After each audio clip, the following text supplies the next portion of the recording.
BRS party రాష్ట్ర ప్రధాన కార్యదర్శి ఆర్ఎస్ ప్రవీణ్ కుమార్ సిద్దిపేటలోని ఒక ప్రైవేట్ హోటల్లో ఏర్పాటు చేసిన మీడియా సమావేశంలో మాట్లాడారు. రాష్ట్రంలో నెలకొన్న ప్రస్తుత రాజకీయ పరిస్థితులు, ప్రభుత్వ విధానాలపై ఆయన స్పందించారు. ప్రజల సమస్యలను పక్కన పెట్టి పాలకులు రాజకీయాలకే పరిమితమవుతున్నారని విమర్శించారు. రాష్ట్రంలో రైతులు, నిరుద్యోగులు, పేద ప్రజలు అనేక ఇబ్బందులు ఎదుర్కొంటున్నారని చెప్పారు. ఎన్నికల సమయంలో వచ్చిన హామీలు అమలు కాక ప్రజలు నిరాశకు గురవుతున్నారని తెలిపారు. సంక్షేమ పథకాల అమలులో స్పష్టత లేకపోవడం వల్ల లబ్ధిదారులు ఇబ్బంది పడుతున్నారని అన్నారు. రేవంత్ రెడ్డి గారు అన్నిటికన్నా మరి ఇప్పుడు అక్కడ రెండు హరీష్ రావు గారికి ఇచ్చిన నోటీసులు ఏమో వారి అడ్రస్ వచ్చేసి సిద్దిపేటలో ఉంటుంది, వారికి ఇచ్చిందేమో హైదరాబాద్ లో నాగమగూడ నివాసంలో ఇచ్చారు. మరి వారికి తెలుసు, హైదరాబాద్ నగర పోలీసులకు తెలుసు, అదే విధంగా రేవంత్ రెడ్డి కూడా తెలుసు హరీష్ రావు గారు హైదరాబాద్ నివాసంలో ఉంటున్నారు. అలాంటప్పుడు ఆయనకు హైదరాబాద్ లో ఆయన నివాసం ఉన్న దగ్గర హరీష్ రావు గారికి నోటీస్ అదే 160 సిఆర్పిసి కింద కేసీఆర్ గారు ఎక్కడైతే నివాసం ఉంటున్న ఎర్రవెల్లి గ్రామం మర్కూక్ మండలానికి ఎందుకు నోటీసు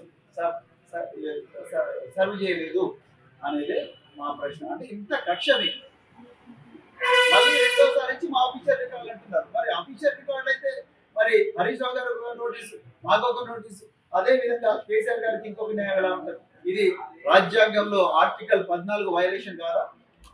సమానత్వపు హక్కు రాజ్యాంగం ఇచ్చిన హక్కు వైలేషన్ కాదా? ఇది ఉల్లంఘన కాదా? ఇక రెండవది, ఇక ఇప్పుడు అసలు విషయానికి వస్తాం. మన ముఖ్యమంత్రి రేవంత్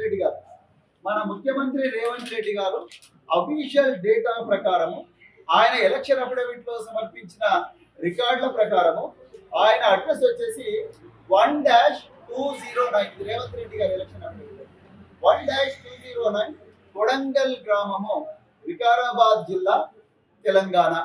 పిన్ కోడ్ వచ్చేసి 509338. ఇది రేవంత్ రెడ్డి గారి ఎలక్షన్ అఫిడవిట్. అఫీషియల్ రికార్డ్ ప్రకారం రేవంత్ రెడ్డి గారి ఎలక్షన్ అఫిడవిట్ వచ్చేసి ఇది. ఆయన అడ్రస్ కొడంగల్ 1-209.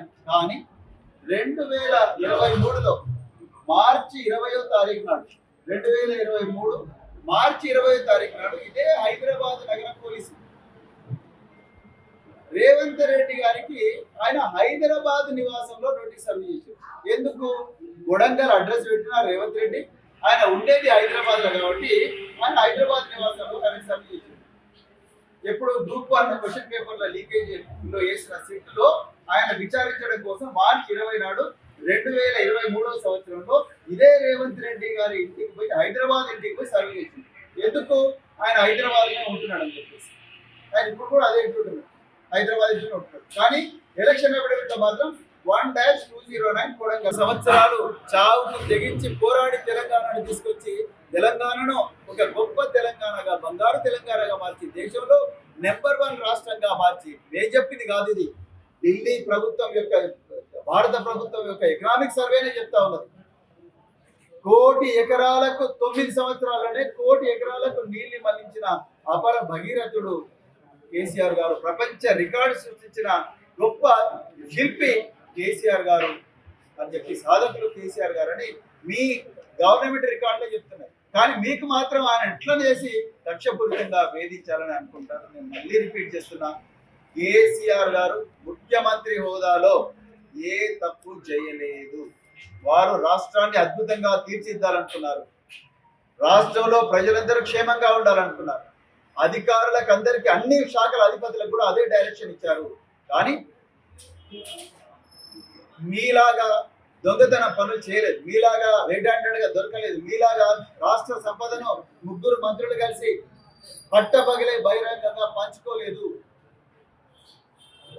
పంచుకోవాలని చెప్పి ఆంధ్ర ప్రాంతం మీద ఒక 2-3 ఛానళ్లను అడ్డం పెట్టుకొని అశ్లీలమైన అధికారుల మీద అశ్లీలమైన థంబ్నెయిల్స్ పెట్టి వ్యక్తిగత హననానికి పాల్పడలేదు.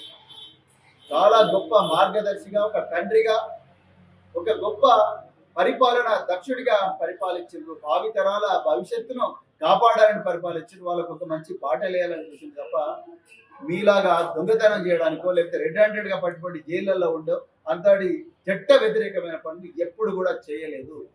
ఇప్పుడు కూడా వారు చెప్తున్నారు, మీకు ఏం ప్రశ్న నన్ను అడగండి, నేను చెప్తాను, కానీ మీరు చట్ట ప్రకారం చేయండి అంటున్నారు. కానీ మీరు అన్ని చేస్తున్నామని చట్ట వ్యతిరేకమైన పనులు. రేవంత్ రెడ్డి గారికి ఒక న్యాయం, కేసీఆర్ గారికి ఒక న్యాయం.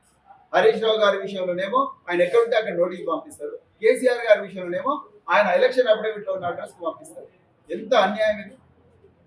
సో అందుకొరకే అన్యాయాన్ని తెలంగాణ ప్రజలు గమనించాలని చెప్పి, అదే విధంగా ఈ ప్రతిరోజు కూడా ఒక ధారావాహిక సీరియల్ లాగా జరుగుతున్న ఈ వేధింపుల పర్వాన్ని తెలంగాణ ప్రజలు గమనించాలని చెప్పేసి, అదే విధంగా రాబోయే రోజుల్లో ఈ వేధింపులు చేస్తున్న ఈ దోపిడీ దొంగల సర్కారు, ఈ రేవంత్ రెడ్డి సర్కారు దాన్ని గద్దె దించాలని చెప్పి, దాన్ని తెరదించాలని చెప్పి కోరుకుంటూ మరొకసారి అవకాశం ఇచ్చిన మరి మీడియా మిత్రులందరికీ కూడా హృదయపూర్వక ధన్యవాదాలు. జై తెలంగాణ, కేసీఆర్ గారి నాయకత్వం.